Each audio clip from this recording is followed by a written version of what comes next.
వేలాడుతూ జెండ ఎగిరిందో రేపటి పొద్దుకు ఊపిరోసిందో పేదొల్ల పెదవుల్ల నవ్వుల తిందో హద్దులు దాటిన సేవ చేసిందో త్యాగాల జెండ భుజానికెత్తి తరులుతున్నాడే మహేష్ అన్న వెంట సైన్యమై కాంగ్రెస్ జెండలెగరేసే గుండె నిండో జెండా నింపుకున్నోడే తెలంగాణల నికాసైనోడే ఎగురుతున్న కాంగ్రెస్ జెండే మహేష్ అన్న ఎదురుంగా నిలిచేటి మొండి గుండె మహేష్ అన్న ఎగురుతున్న కాంగ్రెస్ జెండే మహేష్ అన్న ఎదురుంగా నిలిచేటి మొండి గుండె మహేష్ అన్న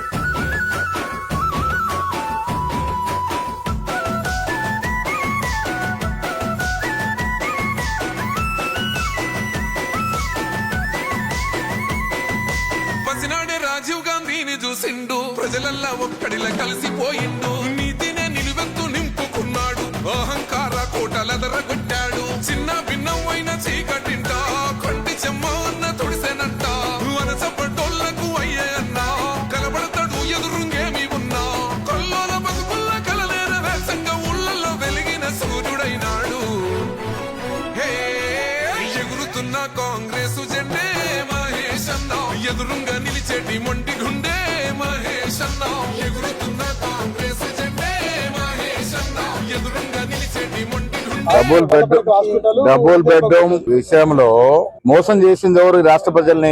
కేసీఆర్ కదా. డబుల్ బెడ్రూమ్ అని ప్రతి బహిరంగ సభలో చెప్పి 10 ఏళ్ళు అధికారం నుండి ఎన్ని వేల డబుల్ బెడ్రూమ్లు ఇచ్చిండ్రు. ఇలా కాంగ్రెస్ పార్టీ ఇచ్చిన మాట ప్రకారం ఇందిరా మిల్ల పేరిట ఒక్కొక్క నియోజకవర్గానికి 3000 ఇల్లు చొప్పున ఇస్తున్నాం. ఇచ్చే విధానం కూడా ఏంటి?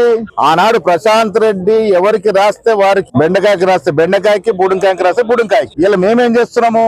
లాటరీ పద్ధతిలో అర్హత కలిగిన వాళ్ళ లిస్ట్ తీసుకొని లాటరీ పద్ధతిలో ఇల్లు ఇస్తున్నాం. ఎక్కడ కూడా ఒక రూపాయి ఖర్చు లేకుండా, ఒక రూపాయి కరప్షన్ లేకుండా అర్హత కలిగిన పేదవారికి ఇల్లు ఇస్తున్నాం. గతంలో వాళ్ళు కార్యకర్తలకి పట్నాలు బఠానీలు లాగా పంచుకున్నారు. ఆ పద్ధతి మార్చి అదృష్టం ఎవరికి వరిస్తే వారికి ఇల్లు ఇస్తున్నాం. హాస్పిటల్, భీమ్గల్ హాస్పిటల్ గురించి మీరు 10 ఏళ్ళ అధికారుల నుండి చేయలేక తోక ముడిస్తే మేము అధికారంలోకి వచ్చిన తర్వాత దాదాపు 3 కోట్ల రూపాయలు తీసుకొచ్చి హాస్పిటల్ పునరుద్ధరణ చేశాం. ఇంకా మిగతా పెండింగ్ బిల్లు కూడా 5-10 రోజులు వస్తా ఉన్నాయి. భీమ్గల్ కి కోర్టు భవనం తీసుకొచ్చాం, కోర్టు తీసుకొచ్చాం అధికారికంగా. ఇంకా భీమ్గల్ కి చాలా చేయాల్సి ఉంది. లింబాద్రి గుట్ట మీద గెస్ట్ హౌస్ తీసుకొచ్చాం, ఆర్మూరు గుట్ట మీద గెస్ట్ హౌస్ తీసుకొచ్చాం. ఇవాళ కొండగట్టు నుంచి ఆర్మూరు వరకు, తర్వాత బాసర్ వరకు రోడ్డు వెడల్పు చేసే కార్యక్రమం చేపడతా ఉన్నాం. ఇంకా ఈ బాలుకొండ, ఆర్మూరు నియోజకవర్గాల్లో ఏ అవసరం ఉన్నా తీర్చ సిద్ధంగా ఉన్నాం. ఇంటిగ్రేటెడ్ స్కూల్ ఆర్మూరుకు వచ్చింది, బాలుకొండకు రావాల్సి ఉంది. రకరకాల అభివృద్ధి సంక్షేమం ఇస్తా ఉన్నాం. ప్రశాంత్ రెడ్డి గారు ఏం మాట్లాడినా దానిలో సహేతుక నింద ఉంటే డెఫినెట్ గా జవాబు చెప్తాం. వారు హయాంలో ప్రతిపక్ష ఎమ్మెల్యేల గోస చెప్పరాకుండా ఉండే టీఆర్ఎస్ హయాంలో మేము ఇలా శాసనసభ్యుడు TRS party, BRS party, BJP party చూడట్లే. వారికి ఇవ్వాల్సిన గౌరవం ఇస్తా ఉన్నాం. ప్రజాస్వామ్యం నమ్ముకున్న పార్టీ మాది. కేసీఆర్ లాగా నియంత్రణ వేయించట్లే. మేము ఎమ్మెల్యే ఏ పార్టీ అయినా వారికి రావాల్సిన నిధులు, విధులు ఇస్తా ఉన్నాం, గౌరవం ఇస్తా ఉన్నాం. ఇది మా మార్కు పాలన. ఇది కేసీఆర్ గారు చేసిన అప్పు ఇంత అంత కాదు. 8.5 లక్షల కోట్లు అప్పు పెట్టిపోయాడు. నెల తిరిగేసరికి 6,000 చిల్లర కోట్లు వడ్డీ అసలు కడతా ఉన్నాం. మిగతా డబ్బులతో రాష్ట్రం నడుపుతా ఉన్నాం. చేతులు ఎత్తేట్లే. వచ్చే కాలంలో పెన్షన్ కూడా ఇచ్చే ప్రయత్నం చేస్తాం.